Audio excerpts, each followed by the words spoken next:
Hello बच्चों, let's read this question. The question says a person can hold his breath longer if he gradually exhale, then if he keeps his lungs fully expanded. This phenomena is due to the fact that, अब क्या कह रहा है ये कि person जो है वो अपने जो ब्रीद है उसको होल्ड कर सकता है लॉन्गर टाइम के लिए इफ ही ग्रेजुअली एक्सेल। क्या करते हैं, अगर हम ग्रेजुअली एक बार उसमें एक्सेल करते हैं तो अपनी हम सांस को क्या कर सकते हैं, होल्ड करके रख सकते हैं। मेडिटेशन के टाइम पे या फिर हम योगा करते हैं तो उसमें क्या करते हैं, एक बार हम एक्सेल कर देते हैं, देन हम अपनी ब्रीथ को रोक सकते हैं। Then if he keeps his lungs fully expanded, ठीक है, तो ये कहता है कि this phenomena is due to fact that, ये ऐसा क्यों होता है, ऐसा हम क्यों कर पाते हैं। तो ये बता रहा है कि concentration of carbon dioxide in the blood decreases, listening the excitatory input of the carotid bodies, या फिर क्या है, he is then using less oxygen as his thoracic muscles are not working as hard. Second इसमें C option है, stretch receptor in his lungs are then not firing as much, thus lessening the excitatory input to the expiratory centers. इसमें क्या है, D क्या है, he is preventing the pressure in his lungs from increasing too much. ये चार statements दे रखी हैं, इन चार स्टेटमेंट में बताना है कि ये जो फेनोमेनाज है, ये फेनोमेनन जो है वो कैसे हो पाता है, किस फैक्ट के ऊपर बेस्ड है ये हमारा। तो बात करेंगे सबसे पहले की कॉन्सेप्ट की तो की कॉन्सेप्ट इसमें हमारा आ गया ब्रीदिंग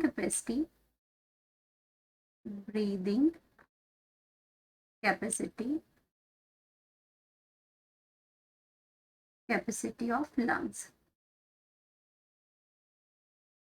क्योंकि लंग्स हमारा क्या है, रेस्पिरेटरी ऑर्गन है, जिसके थ्रू हम लोग क्या करते हैं, हमारे ट्रैकिया के थ्रू, नॉस्ट्रिल के थ्रू एयर पासेस होती है, अल्टीमेटली लंग्स में पहुंचती है, वहां पे एल्वुलर सैक्स हैं, एयर सैक्स हैं, जो वहां पे गैसेस एक्सचेंज होता है। तो अब यहाँ पे बात कर रहे हैं पर्सन की, जो कैसे अपना जो होल्ड करता है ब्रीथ को लॉन्गर टाइम पे इफ ही ग्रेजुअली एक्सेल, ठीक है, then if he keeps his lungs fully expanded. तो अब इसमें ये प्रोसेस होती कैसे है ये बात करेंगे हम लोग इसमें। तो इसमें क्या बात कर रहे हैं कि जब आपका व्हेन चेस्ट इज एक्सपैंडेड, जब आपने क्या किया हुआ है, अपना जो ब्रीद है होल्ड किया हुआ है, तो उसमें क्या हो रहा है, चेस्ट जो है आपकी, जो चेस्ट है वो कैसी हो रही है, एक्सपैंड हो रही है, चेस्ट इज एक्सपैंडेड। अब जब चेस्ट इसमें एक्सपैंडेड हो रही है तो उससे क्या होगा कि आपको ये लग रहा है उसमें क्या, लंग्स के अंदर क्या, वो चेस्ट जो है वो एक्सपैंडेड है, यानी कि आपका क्या, अपने जो ब्रीद है उसको होल्ड करके रखा हुआ है, क्योंकि बहुत सारा लॉट्स ऑफ ऑक्सीजन उसके अंदर प्रेजेंट हो रहा है। उसकी वजह से क्या हुआ, जो हमारे स्ट्रेच एप्स है, जो रिसेप्टर्स हैं, जो हमारे जो स्ट्रेच रिसेप्टर्स हैं, वो रिसेप्टर्स कैसे, जो इन द लंग्स कहाँ प्रेजेंट होते हैं, इन द लंग्स, वो लंग्स में प्रेजेंट हो रहे हैं, वो क्या हो जाते हैं, वो रिलैक्स हो जाते हैं, वो क्या हो जाएंगे, रिलैक्स हो जाएंगे, and excite the expiratory center in the medulla and excite the expiratory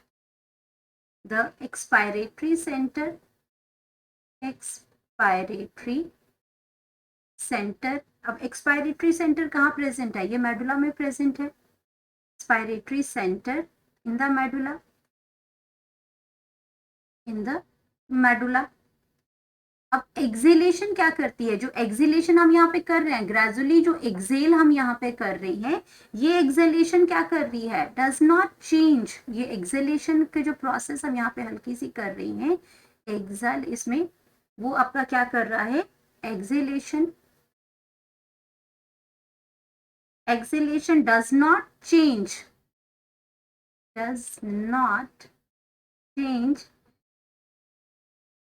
the blood carbon dioxide concentration, क्योंकि जो आपका ये जो सेंटर्स हैं ये मोर सेंसिटिव है कार्बन डाइऑक्साइड के लिए। तो यहाँ पे क्या हो रहा है, ये तो एक्सपैंड कर रहा है, यहाँ पे यार रिसेप्टर सब रिलैक्स है, तो ये acceleration does not change the blood changes the blood CO2 concentration, blood CO2 concentration।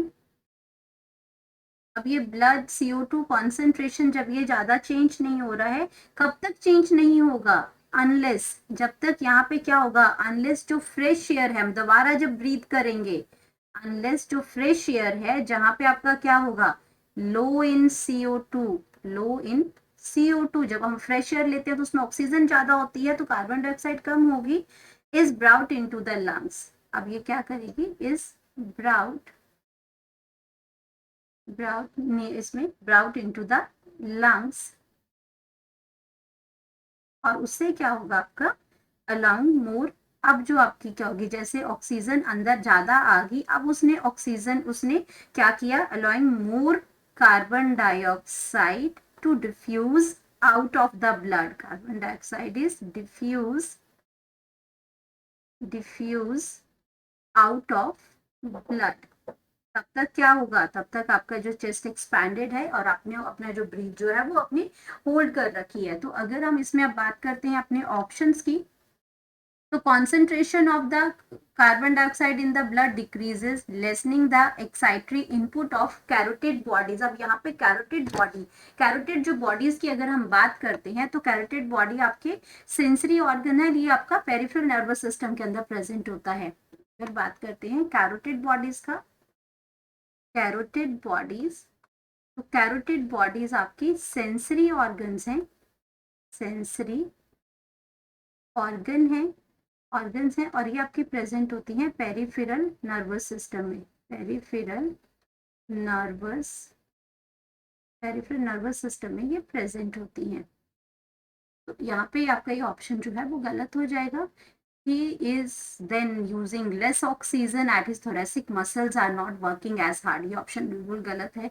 Stretch receptor in these lungs are then not firing as much, क्योंकि वो रिलैक्स होती हैं, the listening the excitatory input, excitatory जो input है वो भी आपकी क्या होगी, रिलैक्स होगी उसमें, और वो क्या करती है, एक्सपायरेटरी सेंटर्स के अंदर इनपुट जो होता है वो कम हो जाती है, वो लेसनिंग हो जाती है इसके अंदर, क्योंकि वो ज्यादा आपका किस लिए होता है, कार्बन डाइऑक्साइड के लिए ज्यादा सेंसिटिव होता है। तो ये ऑप्शन हमारी करेक्ट है। He is preventing the pressure in his lungs from increasing too much, ये गलत है इसके अंदर। तो हमारे पास जो करेक्ट ऑप्शन जो है वो आपका ये जो फेनोमेना जो चल रहा है ये किस फैक्ट की वजह से हो सकता है, स्ट्रेच रिसेप्टर्स की वजह से। तो हमारे पास हमारी करेक्ट ऑप्शन आ गई, correct option C. Hope you understood it well, best of luck.